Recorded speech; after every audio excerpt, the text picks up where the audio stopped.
Speeding. Speeding. Speeding.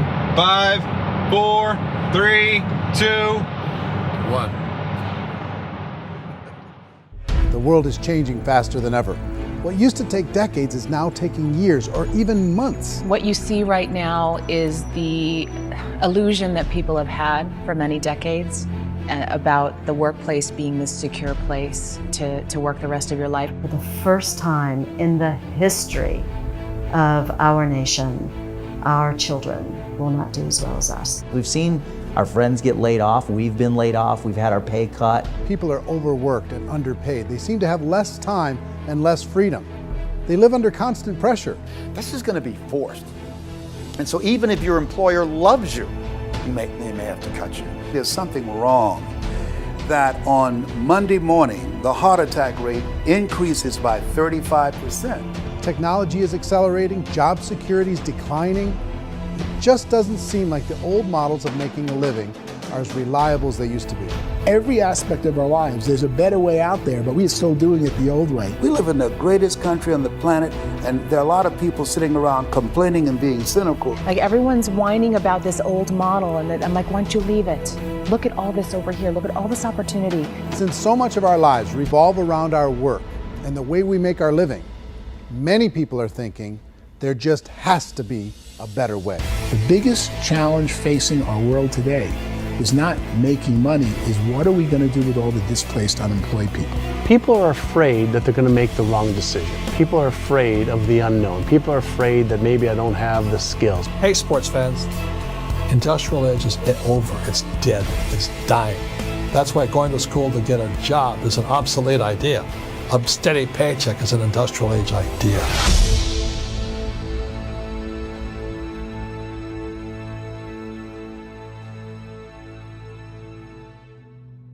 It's the search for answers that has brought us here together today. My name is Eric Worre, and for almost 30 years I've been an entrepreneur, struggling at times, but ultimately succeeding. As a best-selling author, speaker, and business owner, I've spent my entire career helping millions of people around the world to become entrepreneurs. And I believe strongly that there is, in fact, a better way when it comes to how we make a living. The career landscape has changed dramatically, and many are still working in a model that is completely out of date. What worked for previous generations isn't working as well for people today. In this film, we're going to explore 3 important questions. First, what's really going on in our working world today? Second, in this new economy, is it better to become an entrepreneur, or is it safer to work for someone else? And third, if a person decides to become an entrepreneur and start their own business, how can they do it without taking on massive risk? To help in this journey, I've brought together some of the greatest experts and thought leaders in the field of entrepreneurship to share the real facts with you. My intention is to give you new information that will allow you to make choices that are not limited by an old, outdated model. Let's start by understanding what's going on in our working world today.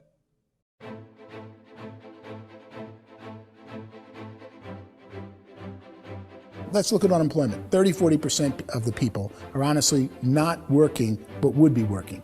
What our government does is if you haven't found a job in 6 months, we don't call you unemployed. We pretend you dropped out of the labor force. I've often said that unemployment, particularly structural unemployment, that's unemployment due to technological changes, is the first sign of economic growth. Think of it, 10 people live on an island. They go out every day and fish. One day, new technology shows up. A missionary brings them a net. Now, using the net, one pilots the boat, one throws the net. 2 fishermen can do all the work 10 used to. That's a 500% increase in productivity, 2 doing the work of 10, in one day. You don't have to learn a lot to learn how to throw a net instead of throw a fishing line. The island's got a big problem, 80% unemployment. But the island still has all the wealth of the fish because the 2 people produce as much fish as 10 did. Now, of course, looking back in history, these changes used to take thousands of years. And during that time, we went into farming and transportation. Some of us became doctors and some teachers and lawyers, and we developed all these new professions and new manufacturing jobs. Today, these changes are occurring literally in one day when a new technological advance occurs, and we don't have the social structures to deal with it or to retrain the unemployed people. So one of the things that I think is interesting as I travel across the country and really travel around the world is the way that we work and the way we get paid for work is changing pretty dramatically. On a global basis, everything is being turned upside down because of the rapidly advancing technologies. They are eliminating many jobs, and we have been left with many people not prepared for the jobs that exist. A lot of demand in public companies was to squeeze out all the fat and to get just as much margin as we possibly could, and fat equals humans. So this idea of job security and information age is so obsolete, but it's still taught inside our school system, and that's where the problem starts. There's no financial education in the school system, and people are still trained to be employees to work for that paycheck. This is a chart on the middle class.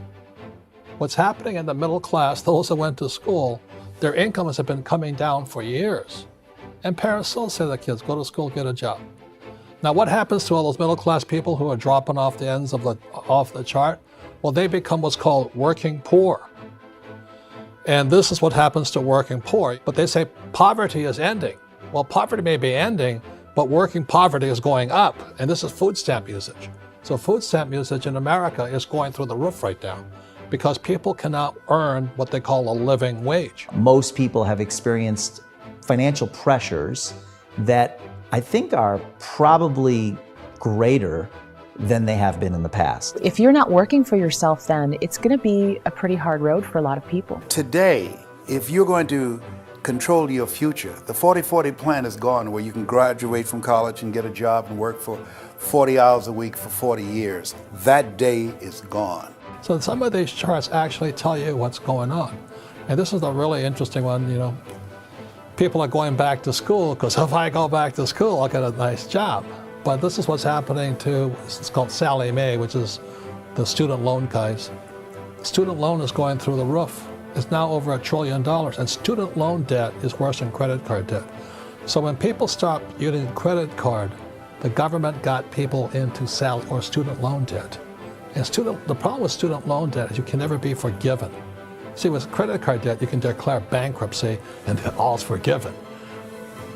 But student loan debt, you can declare bankruptcy, you still owe it. It's the worst of all debt. But this is the next picture. Look at this chart here. This is what's happening to wages of college graduates. It's going down. So you go to college, you rack up all this debt, but you earn less money. Now, that's not that intelligent. Average person who's been working a lifetime in America today is ending their lifetime at 65 with about $41,000 in assets. They earned just enough to survive. I think in the United States we have something like 17 trillion in debt. That's just the federal government debt. We got another 2 in municipal and in other, let's call it almost 20 trillion government. We've got 40 trillion in private debt. That comes up to close to 60 trillion.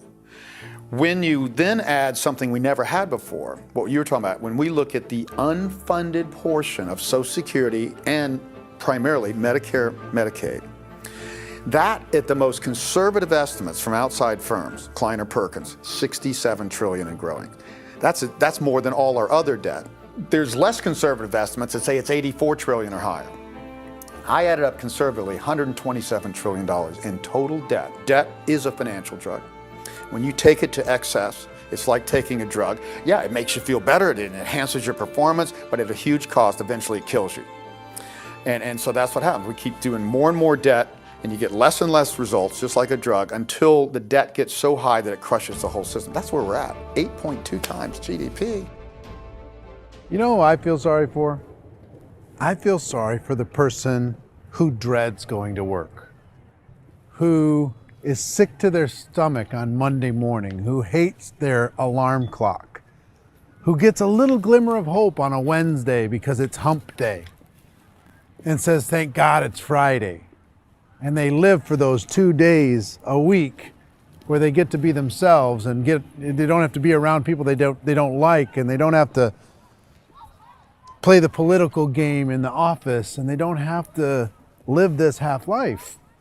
The person that works 50 weeks a year just to be able to have the 2 weeks for vacation. And you know what happens to most of them? Nowadays, they don't have a vacation. They have a staycation.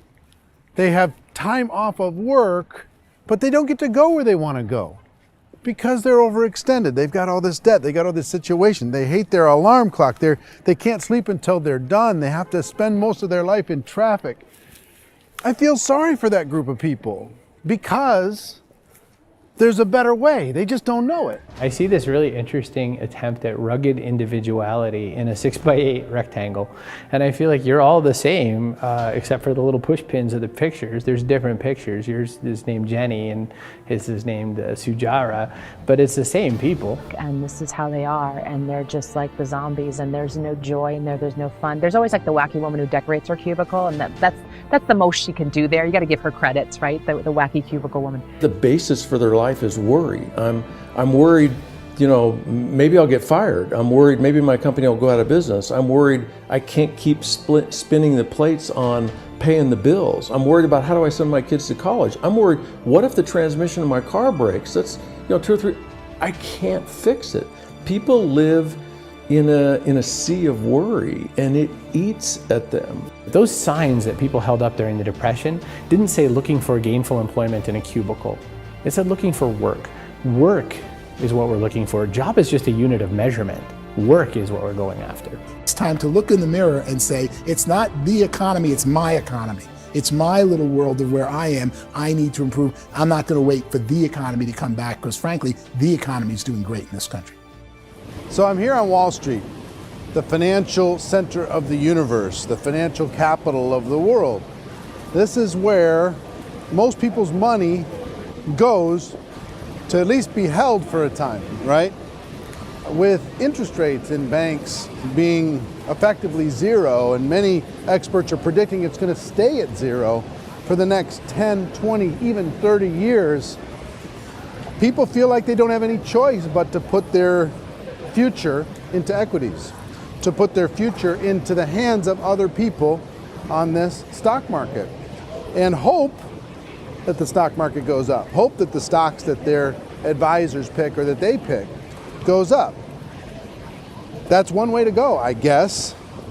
It's my personal belief that if you put your future into the hands of yourself, in other words, you have earning power by yourself, I think you're a better investment than these guys. I think you controlling your future is a better option than handing over your retirement to these guys. The average household income in the United States is approximately $50,000 a year, what they call the middle class. To reach the top 25% of income earners, you'd need to earn at least $90,000 a year. To reach the top 10% would be a household income of $140,000, the top 5%, $190,000, and to be in the top 1%, you'd need a combined household income of at least $380,000 a year. So here's the question. What do you think would give you the best chance to move up and get to the top 10%, the top 5%, the top 1% or beyond? In my opinion, and in the opinion of many, many experts, the answer is to become an entrepreneur, to become your own boss. I think you have to be a business owner. I can't, the only time I ever say to someone it'd be great to be an employee is when they've already told me they've surrendered. I only tell people who are wounded spiritually that they should be an employee. And it's that feeling that you get when you pick up the backpack off the little Cub Scout and say, "Don't worry, little guy, we'll get you back to the camp." It is in no way a kindness when I tell someone they'd be a great employee. The other status symbol really increasingly is lifestyle. And people can own their own business, maybe even work out of their house. That, I tell you, people admire that. Like, gosh, I wish I could do that. The spirit of the entrepreneur is to be a risk taker and to be resourceful and unstoppable and to have a vision of yourself beyond where you are and not willing to settle for life as it is. Think about the great entrepreneurs. They're visionary. They have heart. They're willing to do today what others won't so they can do tomorrow what others can't. Personally, I don't think of the new economy, the old economy. I create my own economy. The entrepreneur's in control. I decide what the economy is going to be like. In the world of entrepreneurship, there are no limits. you can make as much as you want, depending on how much you want to work and how smart you are and how great a team you put together. There's no more lifetime rewarding business than being an entrepreneur. Why in America, where anyone could be anything, would people want to give up their freedom and become effectively a modern-day slave, told shut up and be here every morning at 7:30, leave at 5:30, and do what I tell you? If people decide to become an entrepreneur and work for themselves, they have some traditional options, but they're riskier than you might think. Any kind of a retail business, retail build-outs, is extremely expensive. Even just these small little yogurt stores where they're putting little yogurt machines and you get all the different flavors, you're spending $200,000, $300,000, $400,000 to open a yogurt shop. I would love to buy a Dunkin' Donuts, but it's $500,000 or so to start. I don't quite have that just in case money. Risking lose it all, and most guys do 2 or 3 times, and even big guys like Branson, because I'm such a fan of his, half his companies don't work. If you make $1 million, your problems are gonna go. If you make $1 billion, your problems are really gonna go. Just the opposite. You and I know when you're making $1 million, you get $1 million responsibilities. You make $1 billion, you got 1,000 times $1 million responsibilities. And most people say, I'd love to be my own boss. 70% of Americans would love to be their own boss, according to recent polls. But they don't know how to get there. Because what are you gonna do? One, you could buy an existing business. If somebody's selling an existing business, you have to ask why. Usually because it's probably hard. It's probably not making as much money as they hope. 2, they could buy a franchise, a little less risk, proven system, but it's expensive to be able to do that. 3, they could start something from scratch. And that's where a lot of people feel like, I don't have the chops to do it. I don't have the money, I don't have the product idea, I don't have the expertise, I don't have whatever it's gonna take to be able to get there, and I can't risk my family to do it. So, 4th, they could become an investor. A lot of people in this town invest to try and figure out a way, but you gotta be pretty smart with that game too, right? Venture capitalists, who are the very best and most sophisticated in investing in new breakthrough businesses, make it on 1 out of 11. That means 10 out of 11 are mediocre or fail. Most of them fail. That's the risk there. An angel investor is lucky to get 1 out of 15 or 20. A business is a team sport. Like, I have to have accountants, I have to have engineers, I have to have system designers, I have to have sales, marketing, I have to have accounting, I have to have mission statements, I have to have legal and all that. The average Joe Schmo, even me, I go out there, I don't have the skills to put a business together. I think the bottom line for the 4 traditional options is they take money, sometimes a lot of it. They take expertise, and they take time. All of that adds up to just too much risk for most people. I bought a business from somebody else and it was a lot of work. And you start wondering, what did I just buy? Because I guess ultimately I own your email list and I just overpaid for it. People that start their own business, they spend a lot of money, they spend a lot of time, a lot of effort to get things started. And the more you invest on the upfront, the harder you typically work at it. Well, I can tell you what the success rate is of a restaurant. What is it? They're crazy enough. About 90% of them fail. About 90%, in how quickly? Year or less. Wow. And if we're talking non-franchise, we're talking franchise, Sure. That's totally different. Yeah. But our students aren't getting franchise restaurants. You gotta invest big money. Exactly. And with someone like McDonald's, you've had to work with the company for a long period of time, really know the To even have a business. chance at investing $1 million. Have a chance, and it's a slim chance. What if there was a way that you had all the proven aspects, the comfort aspects, and you could still control your own life? What if there was both? In other words, you didn't have to create everything from scratch. You didn't have to be a super leader. All you had to do, what if there was a proven product already? You didn't have to create the product. And there's a proven system already, proven training already. Everything except an employer. That was the only thing that you didn't have. Do you think more people would be open to working for themselves in that environment?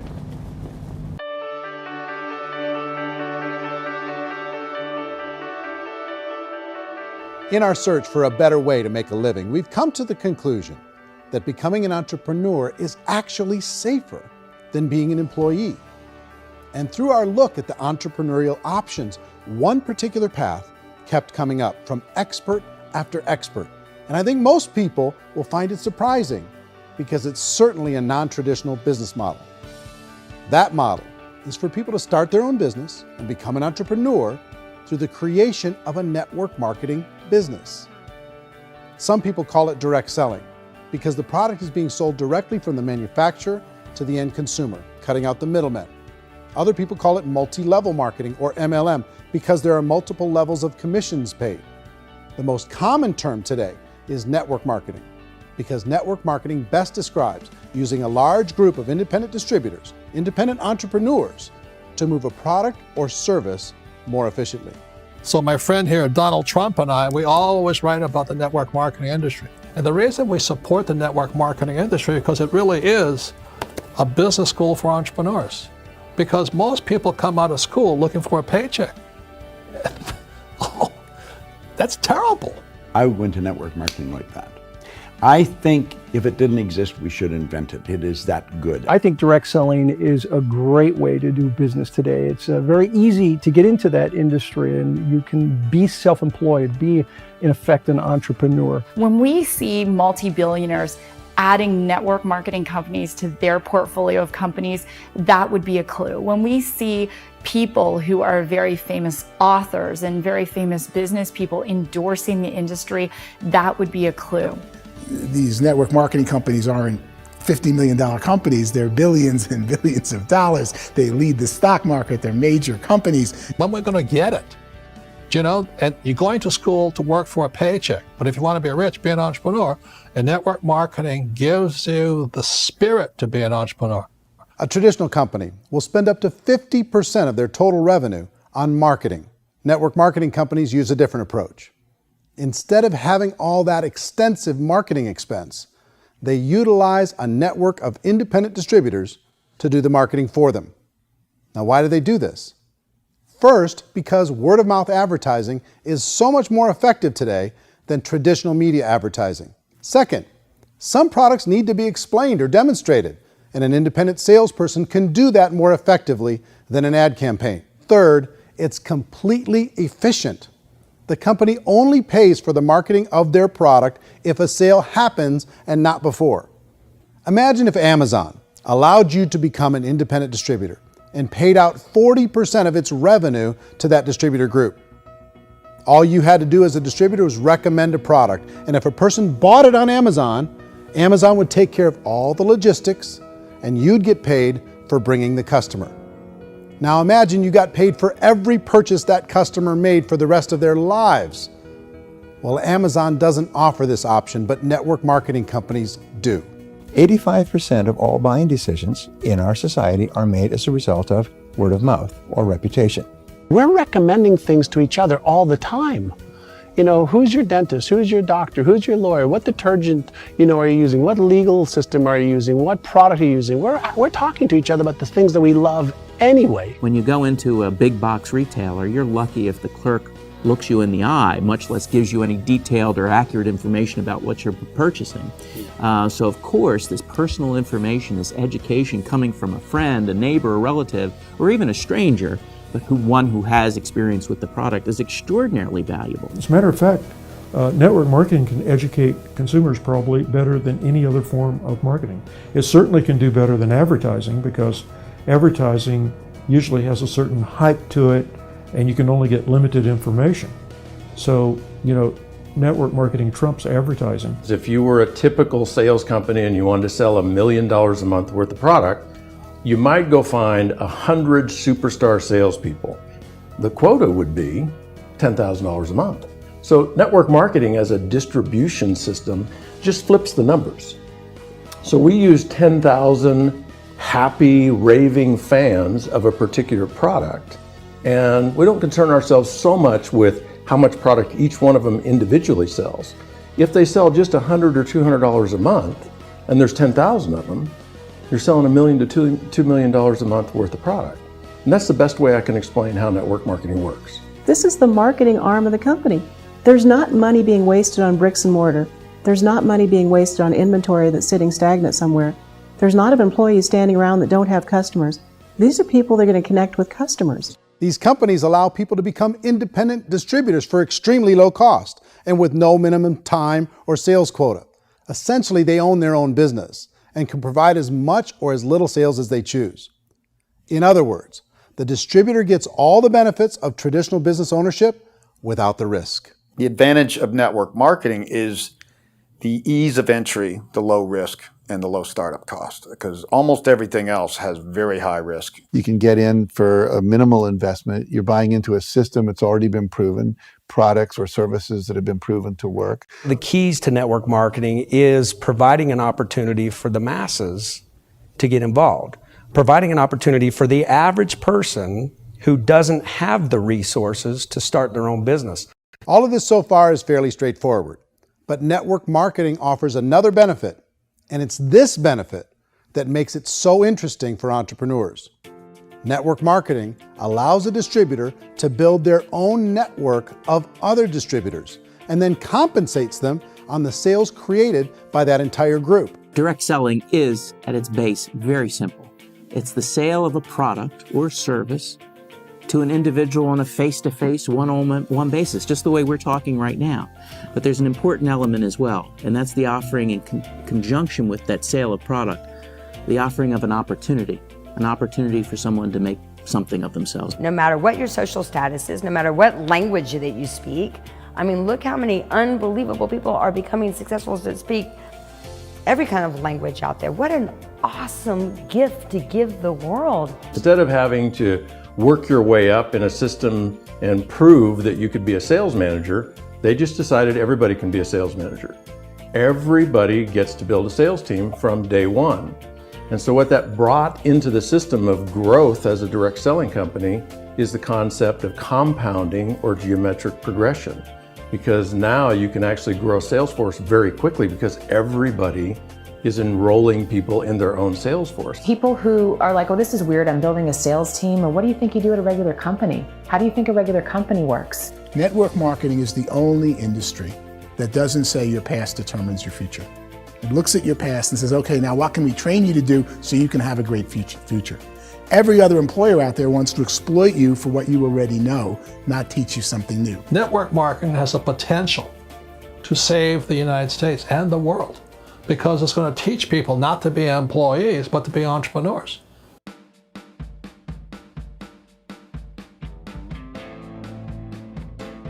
According to the Direct Selling Association, if you add up all the network marketing companies around the world, they combine to do over $178 billion a year in retail sales. To give you an idea of how big that really is, the NFL, the National Football League, does approximately $9 billion a year. The music industry does a little more than $16 billion a year, and the movie industry does about $80 billion a year. Using a conservative average, network marketing companies pay their distributors about 40% of that $178 billion in the form of commissions, which adds up to more than $71 billion a year. That's almost $6 billion a month. It's almost $200 million in commissions every single day. So it's certainly working, and people are making serious money in network marketing. With the growth of the direct selling industry over the last 10, 15, 20 years, we've seen a broader understanding of the channel.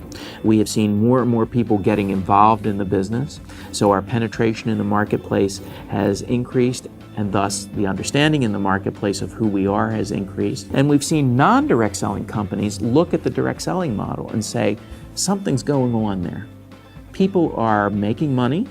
Companies are being profitable, individuals are being motivated, product is being delivered to market. Maybe we should explore this. Some people think only the people at the top make money. Well, let's take a look at that as well. In the network marketing profession, there are roughly 500 people in the world who earn over $1 million a year. If you round that number up to $2 million a year, that adds up to about $1 billion a year. That takes the $71 billion paid out each year down to $70 billion. So where does the rest of the money go? The vast majority goes to part-time people making anywhere from a few $100s a month to many thousands of dollars a month. It goes to people who choose to make it a full-time career move and earning even more than that. Every day, people are using the money they earn through network marketing to pay off debt, have more fun, and improve the quality of their lives. Everyone I know in network marketing has been doing that since the 50s. They go to work when they want to go to work. They stop working when they want to take time with their children to have a leisurely breakfast and discuss issues and driving to school. They go back to work when they get home, wherever they're working out of. The biggest thing that I've seen is people that have become much happier in their life. MLM has probably made more millionaires of more people in more countries, and I've spoken to them in 67 countries, than any other single form of business, starting from nothing. If they have a choice between working a job for the next 10 years or working a network marketing business for the next 10 years, the result of working the network marketing business will be better. A lot of people within the industry go on and make this a career and do extremely well at it. Network marketing has been nothing but good for everyone I know that's been involved with it because they did it seriously and they played full out and they've been very successful. It's been a constant barrage of success stories and people showing off stuff that they got as a result of it. How many people are involved? Approximately 16 million Americans and 96 million people around the world are currently participating in network marketing. And in a recent poll, 82% of those people report a good, very good, or excellent experience with network marketing. So people are happy.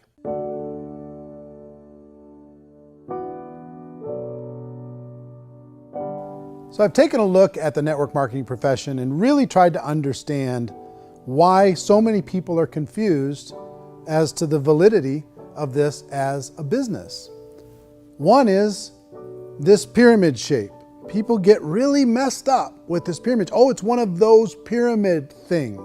So I just think there are a lot of haters out there who really don't understand the industry and say, oh, it's a get-rich-quick scheme. It's a pyramid. Well, corporate America is a pyramid scheme. You know what I mean? It goes like this.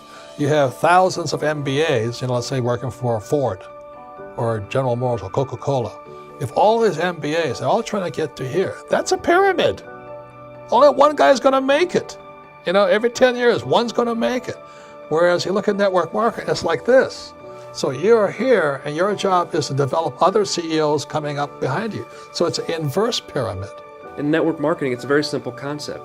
If you sell product, you get paid. It is paid based on production. There is no first mover's advantage. There is no investment component where the more somebody spends, the more they're entitled to make. So the two are polar opposites of each other. It doesn't matter what shape the company is or the compensation plan is shaped, whether it's a circle or a pyramid or a triangle or a trapezoid, it doesn't matter. If compensation is coming primarily from recruitment, then you've got a problem. On the other hand, if an operation is basing their compensation to participants on the basis of sales, even when those sales are generated by people you've recruited, well, then you're a perfectly legitimate enterprise. That's the legal test, it's the practical test. Another issue that's been true in the past that is no longer true now is people used to be in network marketing loaded up with products that they couldn't sell and they ended up a loser. They ended up with a bunch of product in their garage, they ended up with a bunch of products sitting in their kitchen shelves or whatever, and they thought they could sell it and then they weren't willing to or able to sell it and they ended up with a bunch of stuff and they were bitter about it. There was this thing called front loading where you had to buy if you bought $25,000 worth of product, you got better commissions and all this. Today, it's almost all done by computer. It's direct mail, comes from a warehouse somewhere else. You don't have to have all this inventory. You don't have to stock up. It's a paperless world now. Most of it's done online. You have a back office. It really works. And I mean, the technology has changed everything. Third issue is people start talking about 99% of people in network marketing don't make any money.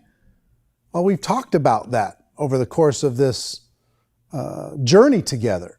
Almost $200 million a day is being paid out to network marketing distributors around the world. The naysayers, the people who say that it doesn't work, are usually the ones who just don't know how to make it work for themselves. And so they're giving you an opinion, and I tell people, don't confuse people's opinions with expertise, because opinions are free. And don't confuse sincerity with the truth, because people could be sincerely wrong. But here's the reality inside of network marketing. The vast majority of people that get involved in network marketing just become customers, and they get involved to be able to purchase product at a lower price. If you take Costco as an example, if a person goes into Costco and gets a membership to Costco so they can get a lower price on the product, we don't call that person a loser because they have a bunch of product that they walked out with with a smile on their face. Yet when some people want to take a look at network marketing, they say, well, those people, they're just using the product and they aren't earning an income, so they must be a loser. They're not a loser, they're a happy customer. That's the vast majority of people that are involved in network marketing. Now, a smaller percentage of those people decide to go build a business. They earn $300 a month, $500 a month, $1,000, $2,000.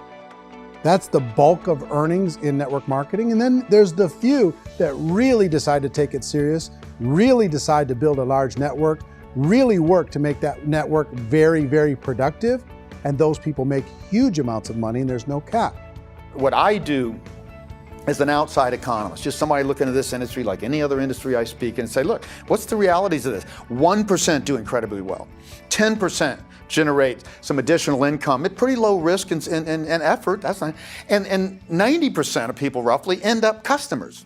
One thing that I think is real when it comes to people's perceptions about network marketing is people put this, and distributors, I think, involved in network marketing have some responsibility for this. They have sometimes unrealistic claims about the product or about the income. Most people who become distributors, they want the money, they want to be successful, but they don't have the skills. They don't know what to do. And when people don't know what to do and they're in a new business, they're scared. And when they're scared, they panic and desperation kind of sets in. So they think everyone they talk to has to get in.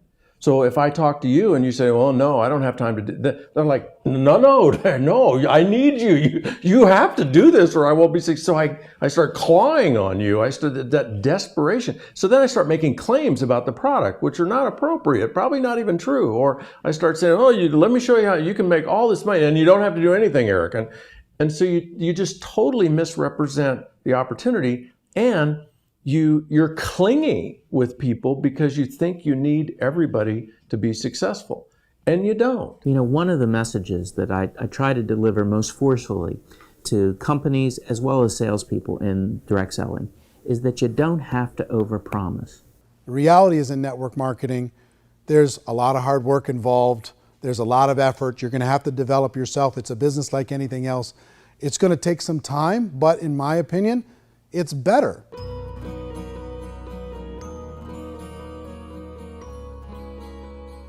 It's light years better for people starting today than it was even 5 years ago. I think it's more widely accepted now, and people understand it is a business. It is being an entrepreneur. It is being a business owner. Our belief system is based upon our evaluation of something.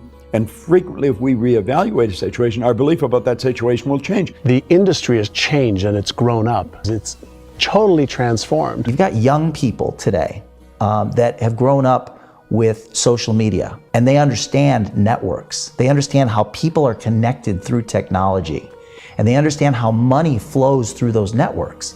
So when they see network marketing, they don't see it the way their parents saw it. And we've all learned, the larger industry that you represent, has all learned from those mistakes and flaws and errors that have happened early on. Early algorithms didn't work the right way. That's all fixed.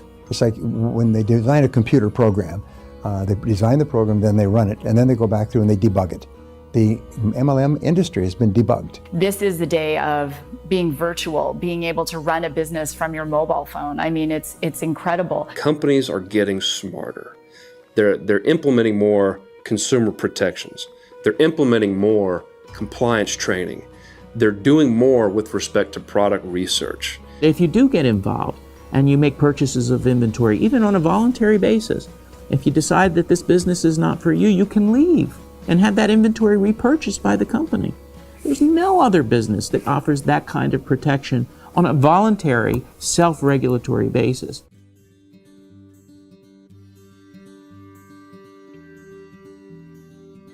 If you decide to look further into a network marketing business in order to generate more cash flow for your family, I would recommend reviewing the following 4 elements. First is the product or service. And on the product or service, I would ask 5 important questions. 1, do you like it? Is it something you would feel comfortable sharing with others? 2, is there a recognized need in the marketplace? It's hard to create a need if one isn't naturally there. 3rd, does the product meet that need? Does it solve a legitimate problem for consumers? And 4th, is it priced to sell? Can it compete in the marketplace? And fifth, is it priced for profit? Is there enough margin for the company and the distributor to be able to generate income for the long term? If you can answer the questions on the product to your satisfaction, the next element to consider is the company itself. Is it well run? Do you believe in the founders or the management team? Do you feel they have what it takes to go all the way?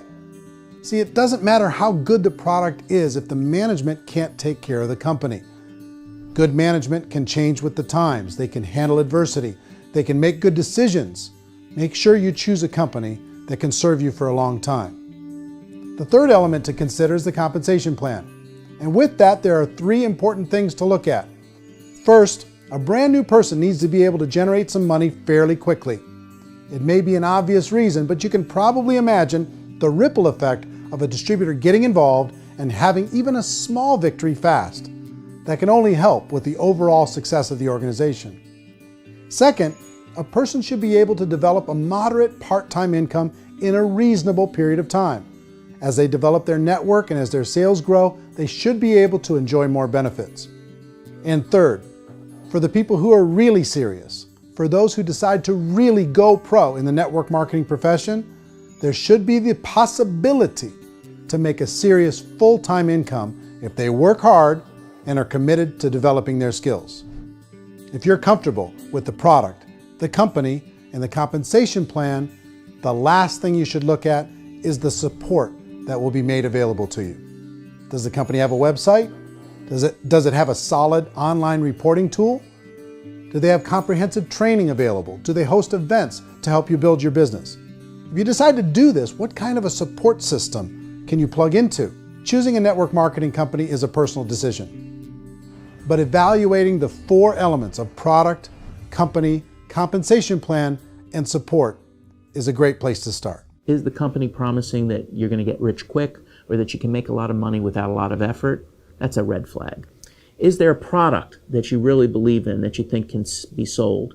Or are you being told by salespeople or the person who's trying to recruit you or by the company itself that don't worry about the product, all you have to do is recruit other people into the business? Red flag, warning sign. If you're hearing that, take a second or even a third look. Get to know the customers, the products, the business, have some success, and see where the opportunities might take you to move up in the organization. You want to find out how concerned are they about my education, my training, and my development? Is there a space for me to grow?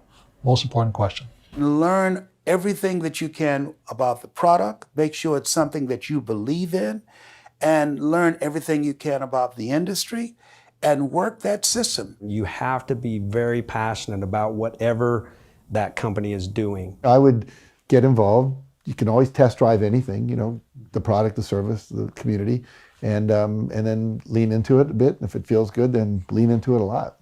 Behind me is the Lincoln Memorial. And this is a place where Martin Luther King Jr. had his famous "I Have a Dream" speech. And at that speech, he talked about his dream for equality for everyone around the world, and that's a noble dream. But I think more people need to remember what it was like when they were kids and the dream was still alive in them. Before it got beaten out of them by reality, by this paycheck, by these responsibilities, and by having to live for this job to pay the bills. I think people need to remember that, go back to that. Once they know that there's a better way, I think their future is going to be much brighter. They can live a better life.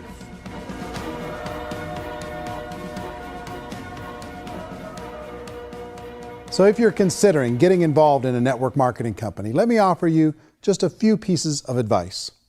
First, network marketing isn't perfect. It's emotional, it's challenging. Like any entrepreneurial venture, it can have its up days and its down days. But if you have an entrepreneurial bone in your body, it's just better. Second, if you're gonna do it, decide to be professional. Decide to go pro. It's better to do that than just be this amateur sticking your toe in the water. Third, as any professional, you're gonna have to learn some new skills. And I promise you, inside of the network marketing profession, they're not too difficult to learn. Fourth, like anything worthwhile, it's gonna take some time. Don't expect that you're going to get to the finish line right out of the gate. And fifth, it's worth it. It's worth it to be able to take charge of your life again. It's worth it to be able to control your own financial situation. It's worth it for the people you're going to be able to spend time with. It's worth it for the things you're going to be able to see and the experiences you're going to be able to experience. It's worth it for the causes you're going to be able to contribute to, the lives you're going to be able to touch, the customers you're going to be able to help, the friendships you're going to be able to develop. I promise you, it's worth it. Remember, most people are searching for answers just like you are. But I do have to tell you the catch to network marketing. If there is a catch, if you want to understand this from an emotional point of view, people say, well, it sounds too good to be true. It's not, it's hard work. But here's the catch. Most people still don't understand it. So you're going to have to endure the loss of social esteem from ignorant people. The uneducated will think less of you. Now, if you can handle that, you're on your way. If that's going to destroy you, you know what? Entrepreneurship in general probably isn't in your future. If you can face that catch, you can become unstoppable. I want everyone to really contemplate this if they're not in network marketing. You're in a job, you probably have a mortgage, you have rent, you have debt, whatever's going on. You're in a prison. You work just hard enough to keep them from firing you, and they pay you just enough to keep you from quitting. Come on! I've been there, done that, and bought that t-shirt. In network marketing, if you run into failure, it's really just a homework lesson for yourself. There's no one to blame. You really have no excuse not to be successful. You just don't. People don't want to hear that, but there's so much available to you. If you want to be a good network marketer, be a student to the people above you, be a fellow traveler to the people on the same level, and be a teacher to those below, and know when it's appropriate to do which. People who are not afraid of asking people to buy things, or not afraid of persuading people with a chance they may say no, these people own the future. Nothing happens until something moves. So you got to go move, you got to go do something, or nothing's going to change in your life. In the beginning, you're going to do a lot of things that you don't get paid for. But as you go down the road, you get paid for a lot of things that you don't do. And your job is rehabilitate the spirit, the entrepreneur spirit in all of us. Get it back. Either give it a strong yes or a strong no, but no wishy-washy, dilly-dally stuff in the middle. There's dreams and there are nightmares, but I believe that the biggest nightmare of all is when you don't pursue your dream. You're going to see some monumental growth in this profession. It's an exciting, exciting time to be involved with the network marketing profession. The next 10 years, I see just exponential growth. When that tipping point comes, it's not a matter of asking somebody, have you ever heard about network marketing? You're really asking them, which company are you building your wealth in? We are here to fix the world, to improve relationships with other people, to improve other lives. And the real reward comes as an entrepreneur in any level from teaching somebody something and watching them soar. There is no greater reward.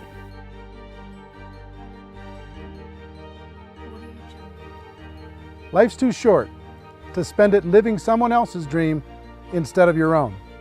It's too short to spend it living at a fraction of your potential. Can being an entrepreneur be a challenge at times? Sure. But here's what you get in exchange. It can be yours. Something that you built, something that you created, something that you made happen. This balloon represents your dream. It represents entrepreneurship. My wish for all of you is that you would reach out and grab it. The choice is up to you.